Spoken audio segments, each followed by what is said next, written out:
Hey out there, this is December 5th, 2015. I'm in Northern California.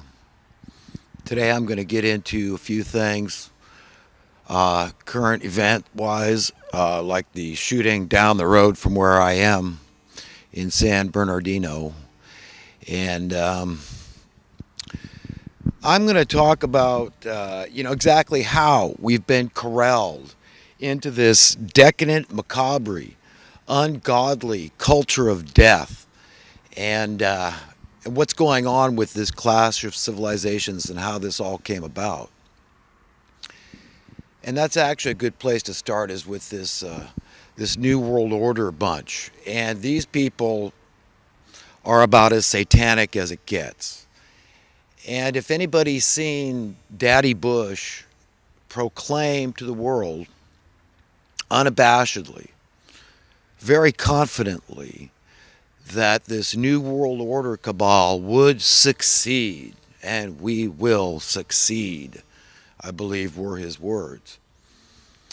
And ask yourself where he gets this confidence, this gumption to just assume that these wicked plans that these people have for humanity will succeed. And the answer lies in the root of all evil, as Jesus taught. And yes, we could say Jesus says specifically the love of money is the root of all evil.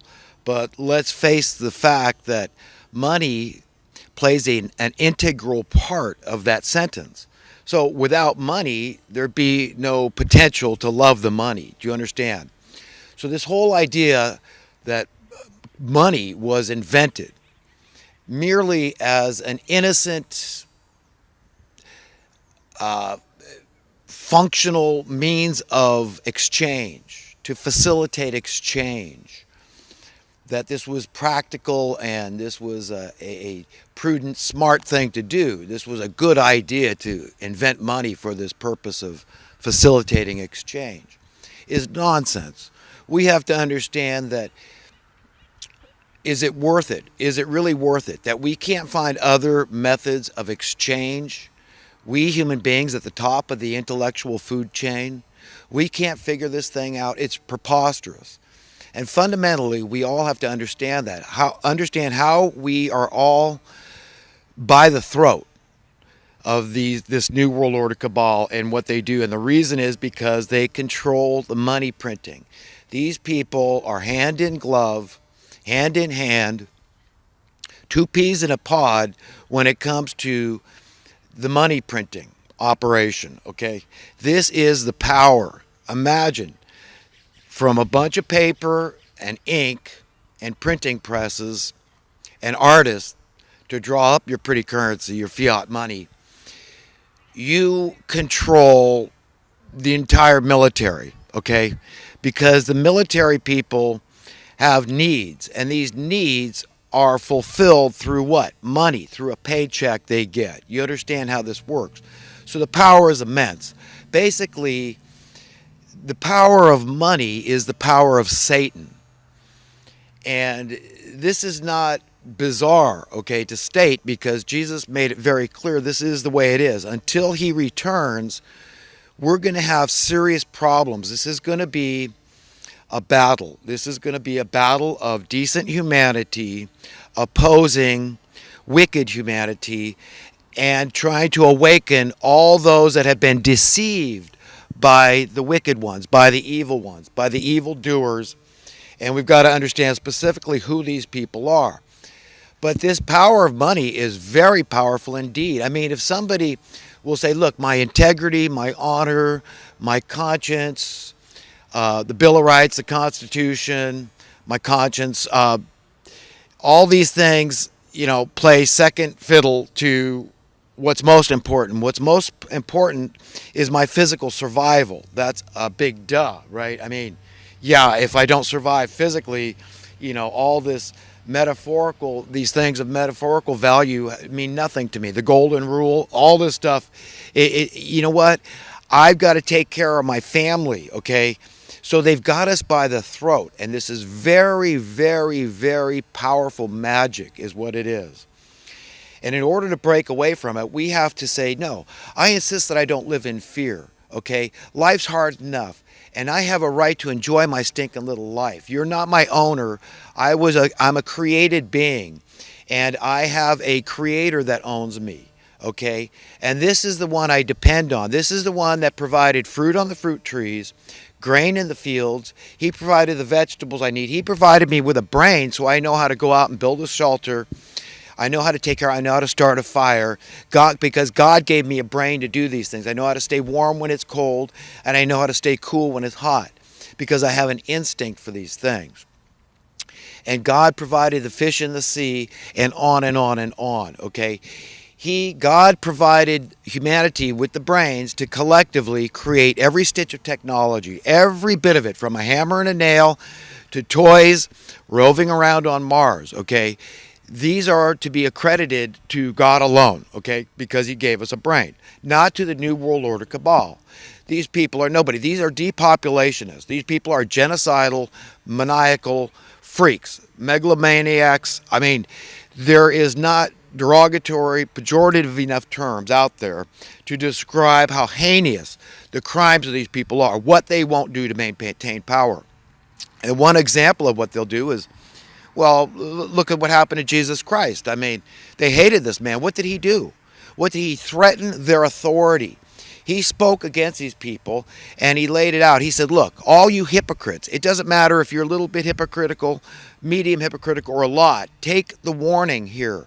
You will all go to the same place. You will all not be found worthy to inherit eternal life. You are going to hell.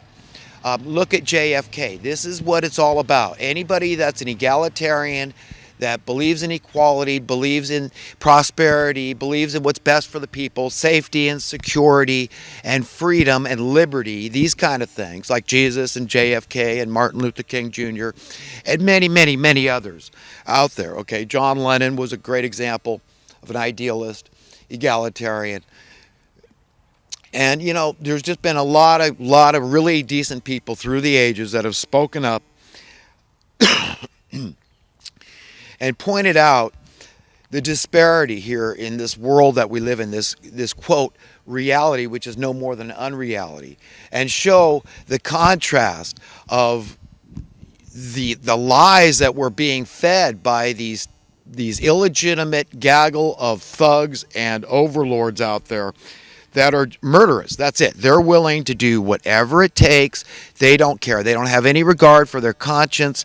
They've thrown these things out there. Apparently, by their activities, they have seared their conscience, and there seems to be no coming back from whatever they've done to their conscience. But that's not for us to judge. We're to hold our hand out to our enemy till the bitter end. And yes, we can excoriate them, and we have a duty to, as a brother or a sister, we must point out to somebody when we know they're wrong, they're off track. We have a duty, an obligation.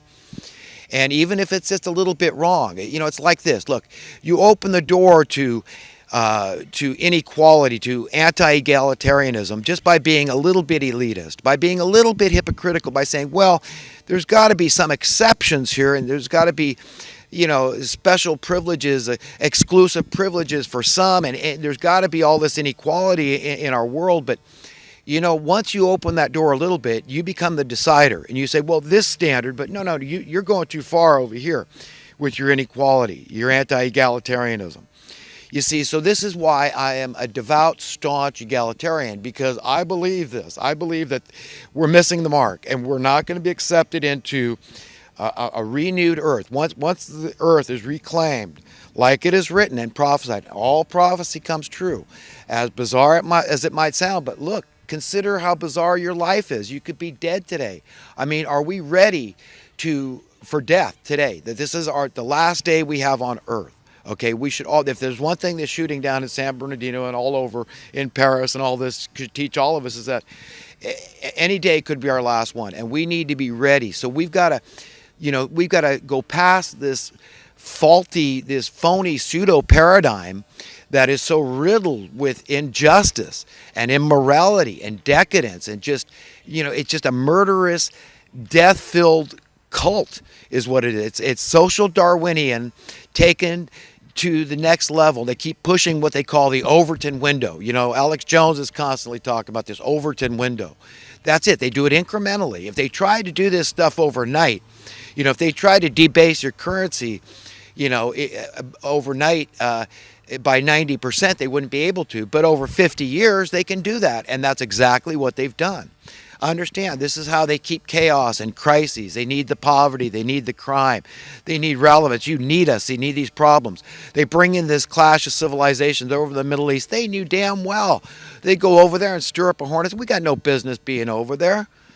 You know what? If we can't help them with their problems in a soft, gentle way, diplomatically, we should stay out of their business. I mean, this whole thing with the Sunnis and Shias. I mean, I want to talk about that a little bit now. Okay, people got to understand.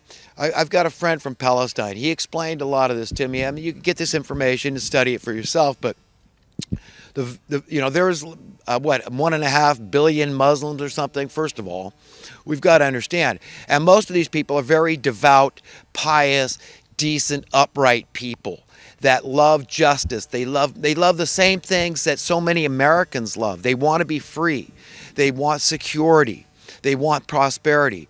We're humans. It's not hard to imagine that these people want the same things as Christians and Jews. We all want good things for ourselves and for our families. Now, the thing with the Sunnis and Shias, the vast majority of Muslims are Sunni. I think he said it's something like 90%.